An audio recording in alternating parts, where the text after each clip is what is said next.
welcome to DICS. This is Dr. Radhika Kalola and today we are going to discuss about Exposet.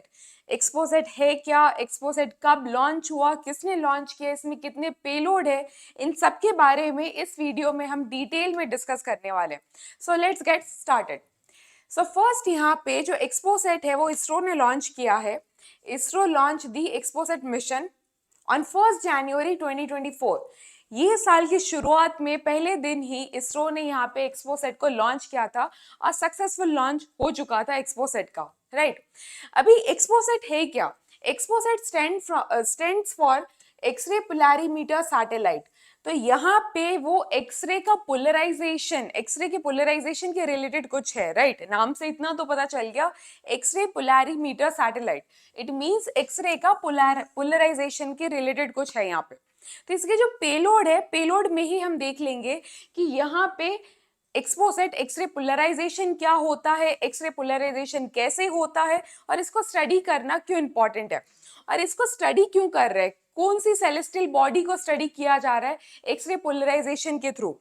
तो यहाँ पे x ray polarization के through यहाँ पे कुछ सेलेस्टियल बॉडीज को स्टडी किया जा रहा है, जैसे कि ब्लैक होल हो गया, मैग्नेटर्स हो गया, न्यूट्रॉन स्टार हो गया, पल्सर्स हो गए. इन सारे सेलेस्टियल बॉडी को आप स्टडी करोगे किसके थ्रू? एक्सरे पोलराइजेशन के through. And this is how India become the second country जिसने एक्सरे पोलैरिमीटर को लॉन्च किया है. तो पहला कंट्री यहाँ पे यूएस है. यूएस के बाद जो लॉन्च किया है जिस कंट्री ने, दैट इज इंडिया, राइट.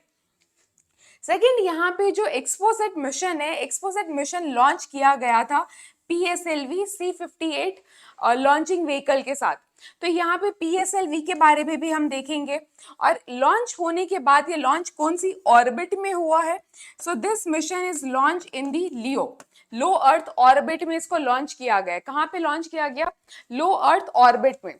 तो ऑर्बिट के बारे में भी यहाँ पे थोड़ा सा देख लेंगे, बट सबसे पहले जो हम देखने वाले that is PSLV. So PSLV को वर्क हॉर्स ऑफ इसरो भी बोला जाता है. क्या बोला जाता है? Work horse of ISRO. PSLV को वर्क हॉर्स ऑफ इसरो बोला जाता है. क्यों? बिकॉज यहाँ पे टोटल जो लॉन्च हुए PSLV के द्वारा दैट इज 60 लॉन्चेस. अभी तक जितने लॉन्च हुए वो है 60 लॉन्च. किसके द्वारा? PSLV के द्वारा. और जितने भी लॉन्च हुए 60 मिशन जो लॉन्च हुए उसमें से सिर्फ 2 फेलियर मिशन थे, बाकी ऑल मिशन आर सक्सेसफुल. मतलब 58 mission are successful and only 2 failures are there. इसलिए इसको वर्क हॉर्स ऑफ इसरो भी बोला जाता है, राइट. और जो लास्ट मिशन लॉन्च हुआ with PSLV that is XPoSat. तो 60th लॉन्च जो था PSLV का वो एक्सपोसेट ही था. और यहाँ पे जो PSLV के बहुत सारे वेरिएंट होते हैं, उन वेरिएंट के बारे में हम डिस्कस कर लेते हैं. तो फर्स्ट यहाँ पे जो आता है that is PSLV CA. PSLV CA stand for the core alone. यहाँ पे सिर्फ कोर ही होगा. कोर मतलब क्या होता है? ये आपको फर्स्ट पिक्चर में दिख रहा होगा. फर्स्ट पिक्चर में आपको दिख रहा होगा कि सिर्फ क्या है, यहाँ पे लॉन्चिंग व्हीकल है. कोई भी यहाँ पे बूस्टर्स नहीं है, स्ट्रैप ऑन मोटर्स नहीं है. बाकी सेकंड वाले में देखो, ASLV में रॉकेट तो है, बट रॉकेट के साथ साथ क्या है, यहाँ पे स्ट्रैप ऑन मोटर्स भी है, बूस्टर्स भी लगे हुए, राइट. एंड थर्ड पिक्चर में भी आप देख सकते हो कि यहाँ पे भी बूस्टर्स लगे हुए. Boosters and strap on motors are same, right. उसी को ही स्ट्रैप ऑन मोटर्स बोला जाता है, बूस्टर को ही स्ट्रैप ऑन मोटर्स बोला जाता है.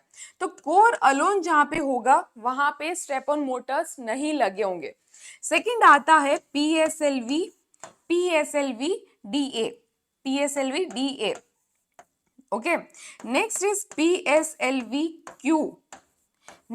PSLV Q and third one is PSLV X, right. तो यहाँ पे जो D है मतलब यहाँ पे 2 स्ट्रैप ऑन मोटर्स लगा रखे. Q स्टैंड्स फॉर यहाँ पे 4 स्ट्रैप ऑन मोटर्स लगा रखे और X मतलब यहाँ पे 6 स्ट्रैप ऑन मोटर्स लगा रखे होते हैं.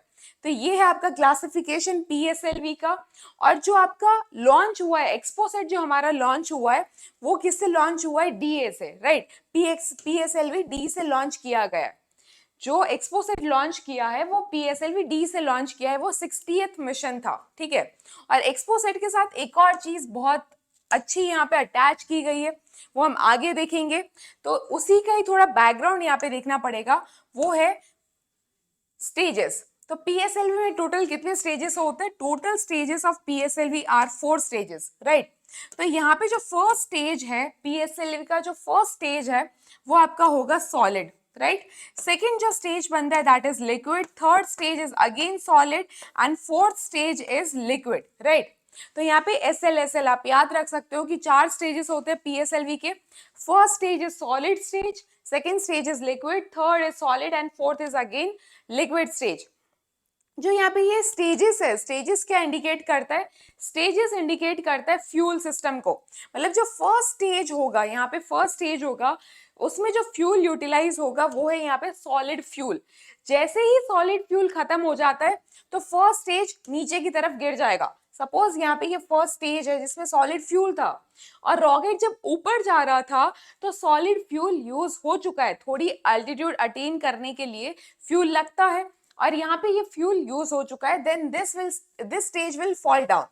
फिर होगा दूसरा स्टेज यूटिलाइज। दूसरे स्टेज में सपोज यहाँ पे लिक्विड फ्यूल है, तो लिक्विड फ्यूल यूटिलाइज होने के बाद ये स्टेज भी नीचे आ जाएगा, नीचे गिर जाएगा। इतना वजन क्यों ऊपर लेके जाना है, राइट? अगर जितना वजन आप ऊपर लेके जाओगे तो उतना फ्यूल ज्यादा लगेगा और वो टाइम भी ज्यादा लेगा ऊपर जाने के लिए, करेक्ट। तो यहाँ पे स्टेजेस क्या इंडिकेट करते हैं? फ्यूल सिस्टम को। तो ये हो गया पीएसएलवी के बारे में। पीएसएलवी के वेरिएंट हमने देख लिए, पीएसएलवी के हमने स्टेजेस देख लिए। तो यहाँ पे इसरो ने 4 स्टेज का यूज करके POEM POEM platform as a platform भी यूज करते फॉर एक्सपेरिमेंट्स, वो भी हम आगे देखेंगे, जो एक्सपोसेट के साथ ही अटैच था 4 स्टेज में, ठीक है। तो उसको हम आगे देखेंगे। नेक्स्ट यहाँ पे हम देखेंगे इलेक्ट्रोमैग्नेटिक वेव्स के बारे में। तो इलेक्ट्रोमैग्नेटिक वेव्स क्या होता है? तो इलेक्ट्रोमैग्नेटिक वेव्स नाम से ही पता चल रहा है यहाँ पे 2 कंपोनेंट है। First component is electric component and second component is magnetic component, right. तो आप यहाँ पे देख सकते हो, suppose this blue one is your magnetic component, right. और रेड वाला जो वेव है वो क्या है? रेड वाला जो वेव है वो आपका इलेक्ट्रिक कंपोनेंट है। This magnetic component and electric component are both perpendicular to each other. And ये दोनों जो वेव्स है, मैग्नेटिक एंड इलेक्ट्रिक कंपोनेंट, जो इलेक्ट्रोमैग्नेटिक वेव्स का ही पार्ट है, वो दोनों वेव्स उस डायरेक्शन, जिस डायरेक्शन में प्रोपोगेट कर रहे हैं उससे भी ये परपेंडिकुलर ही होता है। मतलब direction of propagation plus electric component and magnetic component, ये तीनों चीजें एक दूसरे से परपेंडिकुलर रहती है। तो ये फर्स्ट फीचर हो गया इलेक्ट्रोमैग्नेटिक वेव्स का। सेकेंड फीचर क्या है इलेक्ट्रोमैग्नेटिक वेव्स का? तो इलेक्ट्रोमैग्नेटिक वेव्स कब जनरेट होती है? चार्ज पार्टिकल्स के द्वारा। तो जब चार्ज पार्टिकल मोशन में होते हैं तो इलेक्ट्रोमैग्नेटिक वेव यहाँ पे एमिट होती है। तो इलेक्ट्रोमैग्नेटिक वेव का एक पूरा स्पेक्ट्रम है which start from the gamma rays. Gamma rays के बाद क्या आता है? X raise. एक्स रेज के बाद क्या आएगा? UV rays. And after UV rays comes the visible light, right. Visible light के बाद क्या आएगा? विजिबल के बाद यहाँ पे आते हैं IR। IR means infrared. And after infrared, infrared के बाद आता है microwaves and then radio waves. तो ये सारे क्या है? इलेक्ट्रोमैग्नेटिक वेव्स है। Gamma rays, X rays, UV rays, visible rays, then IR, microwaves and radio waves. ये कौन सी वेव्स है? इलेक्ट्रोमैग्नेटिक वेव्स है। इनको यहाँ पे डिफरेंशिएट किया जाता है on the basis of their wavelength. अलग अलग वेवलेंथ होगी तो अलग अलग यहाँ पे इलेक्ट्रोमैग्नेटिक वेव्स बन रही है। अगर यहाँ पे वेवलेंथ सबसे छोटी है, अगर वेवलेंथ यहाँ पे सबसे छोटी होगी तो गामा रेज है। अगर वेवलेंथ सबसे बड़ा है then it is radio waves, right. तो वेवलेंथ के अकॉर्डिंग, फ्रीक्वेंसी के अकॉर्डिंग यहाँ पे इन वेव्स को डिफरेंशिएट मतलब क्लासिफाई किया गया है।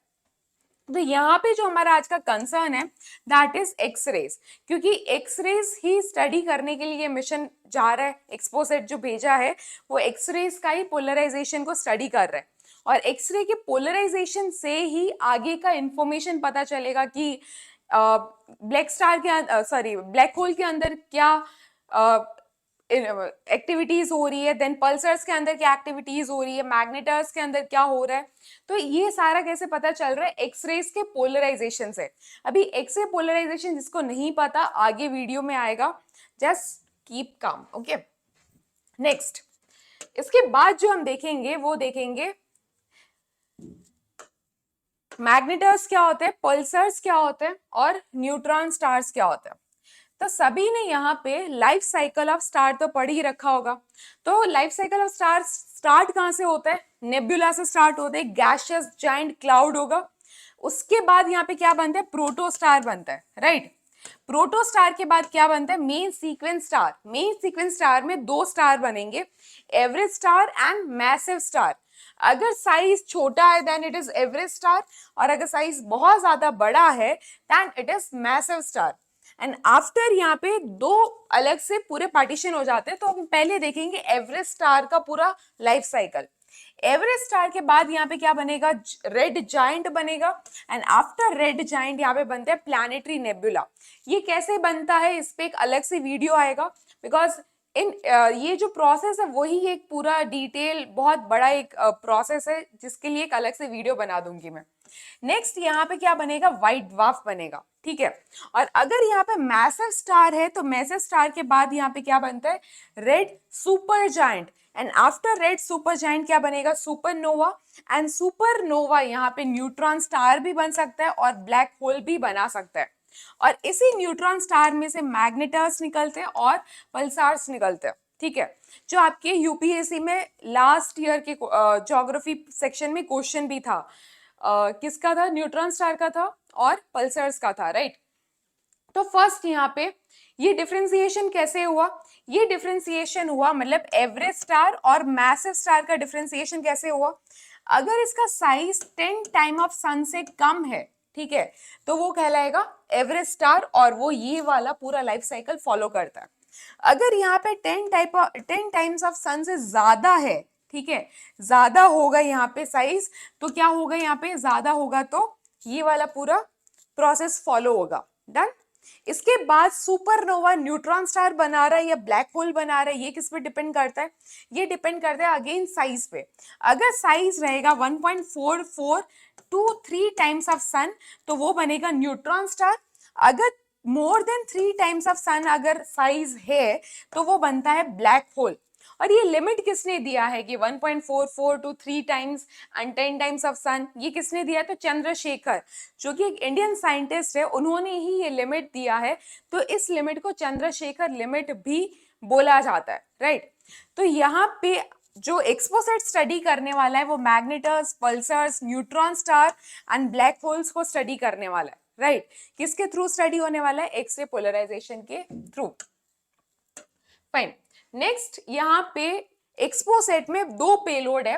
First payload is POLIX, first payload is your POLIX and second payload is XSPECT, ठीक है। तो फर्स्ट पेलोड क्या है, POLIX, okay, and second payload is XSPECT. POLIX stands for polarimeter instrument in X-rays, right. और POLIX करता क्या है, X-ray polarisation को स्टडी करता है। अभी पोलराइजेशन क्या होता है वो ध्यान से सुनो। एक्सरे पोलराइजेशन माने, एक्सरे में मैंने हम बताया था अभी कि दो कंपोनेंट होते हैं, one is magnetic component and second component is electric component, right. ये दोनों कंपोनेंट आपस में हमेशा होंगे परपेंडिकुलर, और ये दोनों कंपोनेंट किससे परपेंडिकुलर होते हैं, डायरेक्शन ऑफ प्रोपोगेशन से। सपोज अगर ये मैग्नेटिक कंपोनेंट है and this is electric component और ये वेव आगे बढ़ रहा है, राइट। तो ये वेव का एक डायरेक्शन है, उसका एक ओरिएंटेशन है, राइट। अगर दूसरा वेव आ रहा है उसका ओरिएंटेशन ऐसा है, परपेंडिकुलर ही, ये दोनों वेव्स आपस में परपेंडिकुलर ही है, बट इसका ओरिएंटेशन चेंज हो गया, अगेन ये दूसरा ओरिएंटेशन हो गया, घुमा तो ओरिएंटेशन चेंज हो जाएगा। तो ये जो ओरिएंटेशन चेंज हो रहा है दैट इज पोलराइजेशन, उसका डायरेक्शन चेंज हो रहा है, पोलराइजेशन ओरिएंटेशन चेंज हो रहा है, उसी को क्या बोला जाता है, पोलराइजेशन बोला जाता है। और इसी ओरिएंटेशन को स्टडी कौन कर रहा है, पॉलिक्स स्टडी कर रहा है। तो इससे क्या पता चलेगा, अगर ब्लैक होल में कोई एक्टिविटी हो रही है तो उसकी वजह से, फॉर एग्जांपल ये ओरिएंटेशन का एक्सरेज बाहर आता है ब्लैक होल में से, राइट।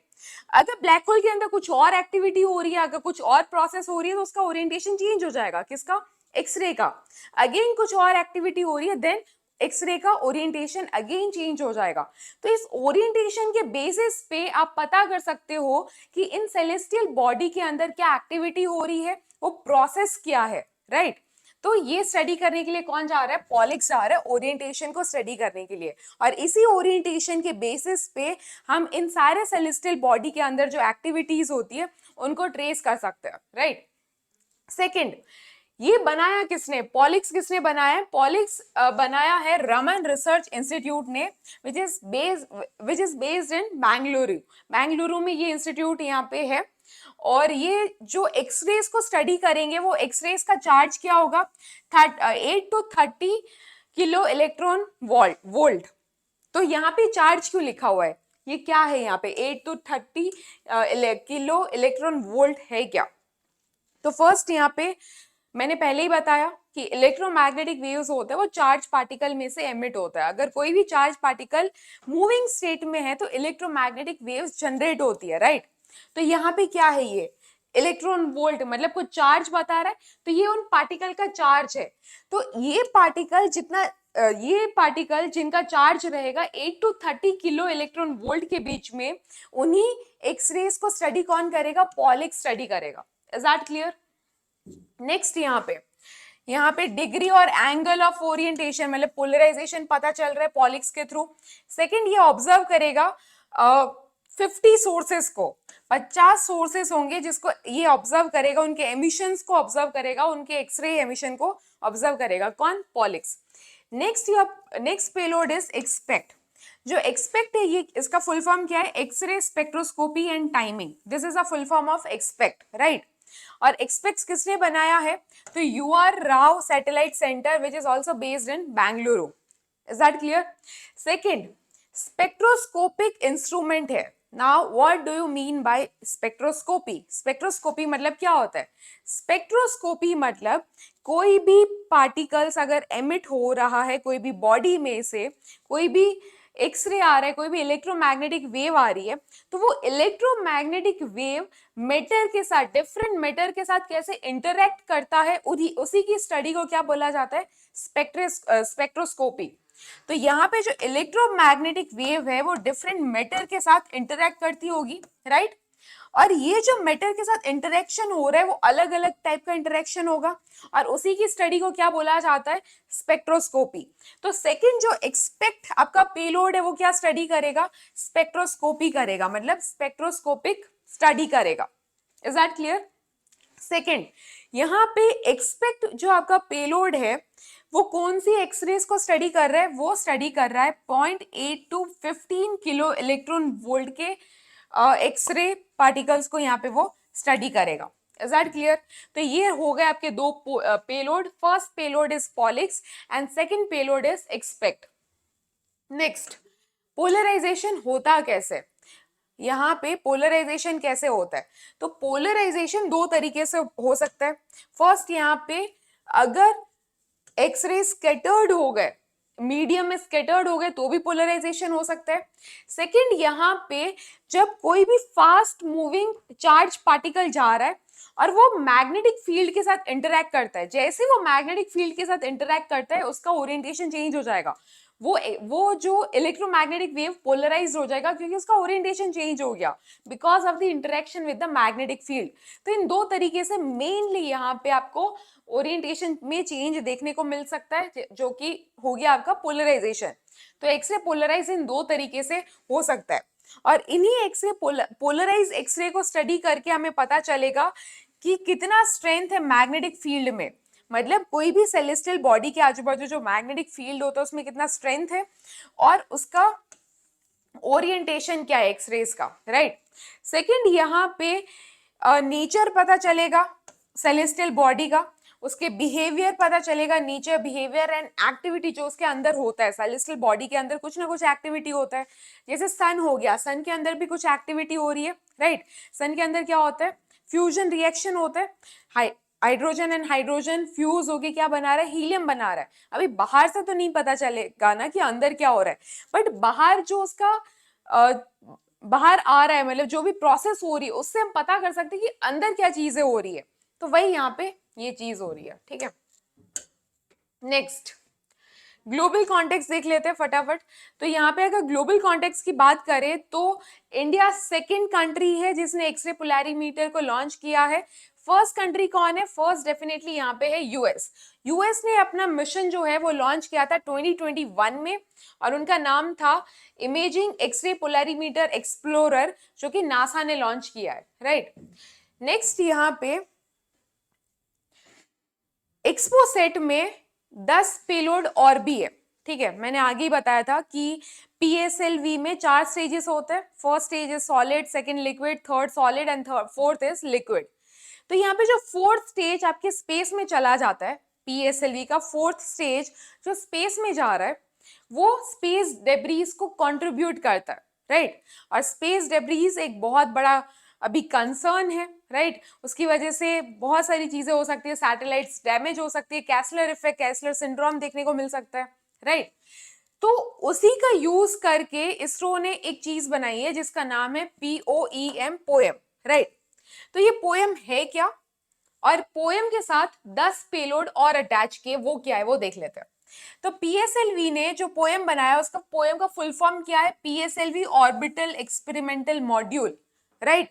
और ये जो पोएम होगा, POEM will act as a platform, मतलब जो फोर्थ स्टेज है वो प्लेटफॉर्म की तरह एक्ट करेगा, जो दूसरे और पेलोड ले जा सकता है और उसके ऊपर एक्सपेरिमेंट को परफॉर्म किया जा सकता है, ठीक है। So it will act as a platform to perform the experiments, in short.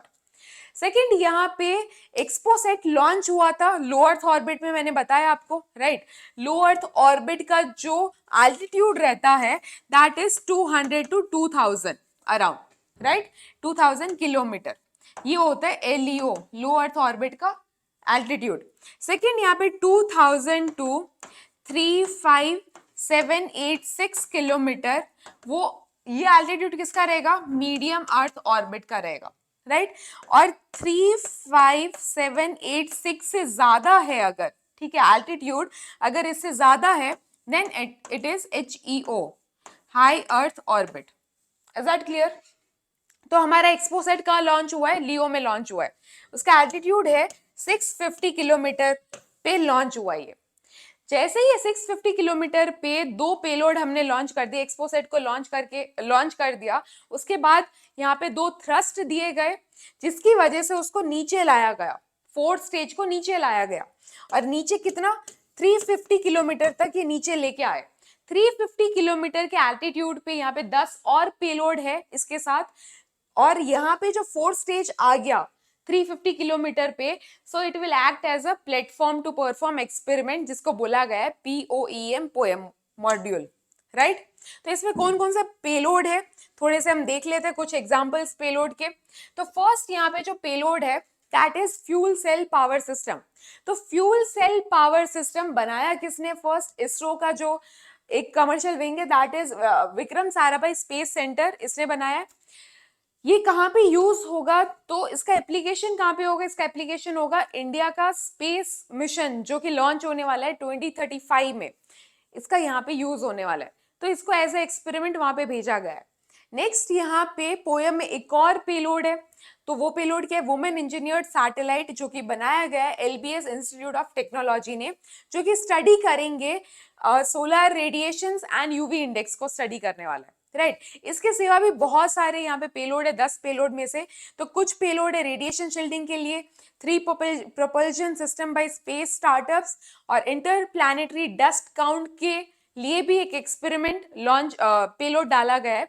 मतलब जितने भी 2 प्लैनेट के बीच में बहुत सारी डस्ट होती होगी ना स्पेस में, उनको स्टडी करने के लिए, उनको काउंट करने के लिए यहाँ पे एक पेलोड बनाया। किसने बनाया? फिजिकल रिसर्च लेबोरेटरी, ओके, इन्होंने ये पेलोड बनाया। और जो लास्ट यहाँ पे silicon based high energy cell, जो अगेन किसने बनाया? विक्रम साराभाई स्पेस सेंटर ने बनाया।